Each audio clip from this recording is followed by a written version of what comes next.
Mom had 3 daughters in a row. The doctor told her that her body couldn't handle another pregnancy. If she got pregnant again, it might be her last chance. To ensure a male child, Mom started frantically searching for folk remedies, old wives' tales, anything that promised a son. She disappeared for 3 days. When she came back, there was something strange flickering in her eyes, a gleam that made my skin crawl. That night, she did something she'd never done before. She gave me and Becky, my middle sister, each a piece of candy. "Girls," she said, her voice unusually soft, "you know how much I want a son. In this town, without a boy, we'll always be nothing. People will always look down on us." Becky blinked those big eyes of hers, too big for her thin, underfed face, and popped the candy straight into her mouth. She looked up at Mom with that eager-to-please expression. "Yes, Mom," she mumbled through the sweetness. "We want a little brother, too." The candy sat in my palm. Something told me not to eat it. I swallowed hard and nodded seriously. "Mom, I know you'll have a son." Mom looked at me with approval. I fell asleep in a haze. The next morning, I woke to the news that Becky had drowned in the creek while playing. I was devastated, but Mom was eerily calm. She brought home something fashionable for a small town like ours, a cremation urn, except the urn was empty. Then Mom handed me a canister labeled formula and told me to mix her a cup every day until my brother was born. Ever since Mom started drinking that formula,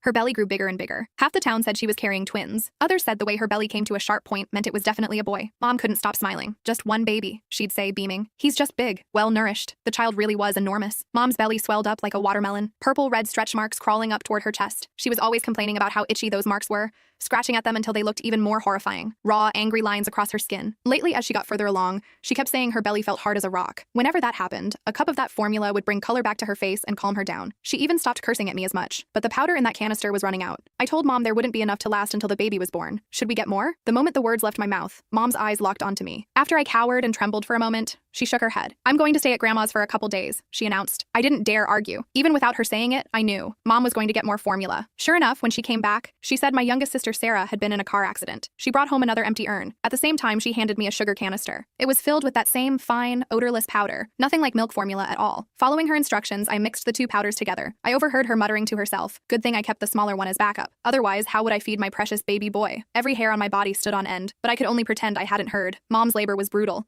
The baby was too big, but she insisted on a natural birth. Better for the child, she said. They had to cut her to get him out. I watched the blood drip, drip, drip onto the floor. The baby was indeed a boy. He weighed 12 pounds, fat and plump, not like a newborn at all, more like he'd already been fattened up for months. The moment my brother was born, our old black dog outside started barking at the house like crazy. The midwife said it was the black dog announcing good fortune. She rattled off all kinds of auspicious sayings. Mom's grin stretched from ear to ear as she nursed the baby. That dog barked all night long. Nobody in the house could sleep. Late that night, I snuck over to the window to look. The dog was tied up far from the house, but it was facing Mom's room, whimpering every now and then like it was heartbroken. My brother didn't cry, didn't fuss. He'd eat and sleep, that's it. Dad and Mom kept saying he was their lucky star, their good boy. Not like us girls. We came into the world to collect debts, screaming our heads off from day one. Mom's belly deflated like a punctured balloon after my brother came out, but it looked wrong, like there was still something in there. Click the link in my bio to get the full story for free.